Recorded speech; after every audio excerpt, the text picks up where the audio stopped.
Elon Rao ji का रुख कर लेते हैं। सर देखिए, अगर हम बात करें, क्योंकि एनकाउंटर को लेकर इस वक्त बहुत ही चर्चाएं जोर शोर से चल रही, चाहे जहां भी, खासतौर पर अगर बीजेपी शासित राज्यों की अगर हम बात करते हैं, बुलडोजर एनकाउंटर यहां कहीं ना कहीं ट्रेंड करता हुआ नजर आ रहा है।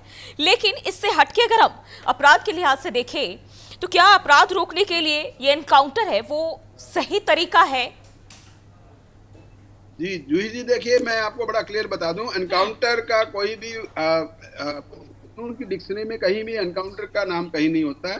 एनकाउंटर वो होता है जब पुलिस किसी अपराधी को पकड़ने जाती है और पुलिस के ऊपर अटैक होता है, या पकड़ा हुआ अपराधी भी पुलिस के ऊपर अटैक करता है, तो पुलिस आत्मरक्षा में अगर कार्रवाई करती है तो उसमें कोई आदमी जख्मी हो जाता है या मर जाता है, उसको भाषा में पब्लिक उसको एनकाउंटर का नाम देती है। मैं इस बात से बिल्कुल इत्तेफाक नहीं रखता कि कानून को मेंटेन करने के लिए या कानून व्यवस्था को बनाए रखने के लिए सिर्फ एनकाउंटर ही एक विकल्प है, ऐसा मैं नहीं मानता हूं। क्योंकि एनकाउंटर कभी भी किया नहीं जाता है, एनकाउंटर हो जाता है, हालात के हिसाब से होता है। तो दूसरा, पुलिस अपना काम करे, अपराधी को पकड़ना है, उसके खिलाफ सबूत इकट्ठे करे, और सबूत इकट्ठे करने के बाद में कोर्ट में उसको पेश करे, उसमें ट्रायल हो, हमारे कानून के जो कानून के मुताबिक उसके ट्रायल हो, ट्रायल में अगर सबूत सही होते हैं कोर्ट के आधार पर तो उसको सजा होती है। और ऐसे केस में जघन्य अपराध है रेप का, उसमें तो बच्चे अगर और ज्यादा माइनर होती तो 12 साल से छोटी बच्ची अगर है तो उसकी फांसी की सजा है, वरना उम्र कैद तक की सजा इसमें है। तो ऐसे आदमी के लिए तो कानून की पूरी तैयारी है, कानून में इन्वेस्टिगेशन करने का पूरा राइट पुलिस को है। लेकिन उसी इन्वेस्टिगेशन के दौरान अगर ऐसी कोई इंसिडेंट हो जाता है कि अपराधी पुलिस पर ही अटैक करेगा, तो पुलिस को पूरा राइट है उसको करने के लिए। जैसा अभी बता रहे थे टीएमसी के जो प्रवक्ता जी बता रहे थे, इनका भी कहना बड़ा जायज है कि पुलिस को रात में क्यों ले गई, इसको हथकड़ी क्यों नहीं लगाई। वो अपने हालात की बात है, पुलिस ने क्यों हथकड़ी नहीं लगाई, या वो अपने अपने, अब ये सारी बातें एसडीएम की जो इंक्वायरी मैंने बताई उसमें सारी से बात आएंगी। और एसडीएम साहब को लगेगा कि पुलिस ने इस सब में गलती करी है, तो जो पुलिस अधिकारी है जिसने गलती करी है उनके खिलाफ विभागीय जांच भी हो सकती है। ये भी हो सकता है, लेकिन ये बातें सारी जांच के बाद ही होगी। हमें इतनी जल्दबाजी किसी नतीजे पर नहीं पहुंचना चाहिए, और कम से कम जांच का रिजल्ट जरूर देखना चाहिए। क्योंकि हालात इस प्रकार के होते, ना तो आप वहां थे, ना मैं था, ना टीएमसी के प्रवक्ता थे, ना बीजेपी के प्रवक्ता थे वहां पर। हम तो के बेस पर ही डिस्कस कर रहे हैं ये सारी डिस्कशन। बाकी जो क्या क्या सर्कमस्टांसेस रहे होंगे और किस प्रकार से, जब ऐसा होता है, जब गोली सामने से लगता है कि गोली चलने वाली है, तो पुलिस ऑफिसर भी तो इंसान ही है ना, वो भी तो डरते हैं ना कि उनकी जान ना चली जाए।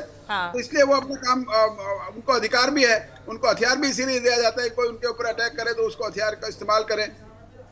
पुलिस में भी जो आते हैं तो भर्ती होते हैं। तो ये तो अभी हमें वेट एंड वॉच करना चाहिए, अभी देखना चाहिए कि आगे रिजल्ट क्या निकलता है। उसके बाद जो भी होगा, कानूनी कार्रवाई होगी। हमारे देश में गणतंत्र, हमारा देश डेमोक्रेटिक राइट्स है, डेमोक्रेटिक के हिसाब से हमारा कॉन्स्टिट्यूशन है, कानून की व्यवस्था बनी हुई है, उसी हिसाब से सब कार्रवाई होगी।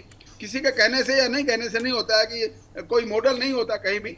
हाँ बिल्कुल, कोई मॉडल नहीं है। बिल्कुल, कानून का मॉडल कानून के रूप में ही होना चाहिए। ये बहुत अच्छी बात कही आपने। पल्लव नाग, मैं आपके पास आऊंगी। देखिए, बात अगर उत्तर प्रदेश की जाए, तुलना उत्तर प्रदेश से की जाती है बंगाल में भी जब नई सरकार आई है, लेकिन सवाल यही कि उत्तर प्रदेश में भी देखिए लगातार कई सारे एक्शंस हुए और कई लोगों पर एक्शन लिया गया, जिसके बाद काफी हद तक अपराध पर लगाम भी लगा है। और उसको लेकर अब राजनीति करना कितना ठीक है, क्योंकि देखिए आप बंगाल में आए, बंगाल में क्या कुछ है उसको लेकर कहीं ना कहीं देखना चाहिए। और जब यहाँ एक्शन की बात कही जा रही है तो एक्शन लिया गया है, हाँ ठीक है, इस तरीका जरूर थोड़ा जल्दबाजी यहाँ दिखाई गई है, लेकिन फिर घूम फिर के सवाल वही कि तकलीफ क्यों जब अपराधियों को इस तरह की सजा मिलती है। और इसी के साथ साथ जिस तरीके से टीएमसी की तरफ से ये आरोप लगाया जा रहा है कि बीजेपी के लोग भी इसमें शामिल है, ये किस आधार पर?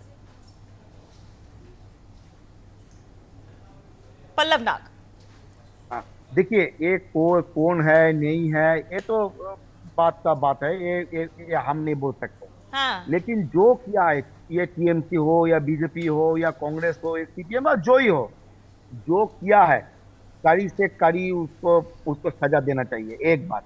दूसरी बात, अभी देखिए भारत सरकार को एक तो कानून लाना चाहिए, एक तो आइन लाना चाहिए कि इस तरफ का जो घटिया हरकत करेगा उससे ऐसा केस होगा, इससे कठोर से कठोर तक सजा होगा। क्यों नहीं ला रहा है? चलिए ये आइन को जवाब ले लेते हैं। अनंत अमित जी से। अनंत अमित, जवाब दीजिए। कई सारे सवाल है इस वक्त विपक्ष के जी। और जूही जी, हाँ, नागदादा जिस तरीके से कह रहे हैं, जो सवाल उठा रहे हैं, नागदादा से ये पूछिए, ये बार बार पुलिस की बात कर रहे हैं, पुलिस को प्रशिक्षण की बात कर रहे हैं। भारतीय जनता पार्टी की तो पश्चिम बंगाल में पहली बार सरकार बनी है। और जहां तक योगी मॉडल की बात हो रही, योगी उत्तर प्रदेश में भी कानून का राज है, लॉ एंड ऑर्डर की बात है, लेकिन एक नैरेटिव सेट करने की कोशिश। दादा ये बात नहीं है। हाँ, सुनिए ना, सर, ये जो सुभाष मंडल जो है, उस ट्रेन के है साथ अनट्रेंड है। उसके बाद नहीं, सुन लीजिए नागदादा, बात सुन लीजिए। आज जिस तरीके से जूही जी जो घटना घटी है, उस घटना के बाद उस दरिंदगी इतनी हद तक होती है कि उस एक बोरे में बांध करके एक तालाब में फेंक दिया जाता है बच्ची को। इतनी दरिद्र तरीके से इतनी दर्दनाक मौत दी जाती है। और हम तो मतलब कहने के बाद ठीक है, चलिए ठीक है। और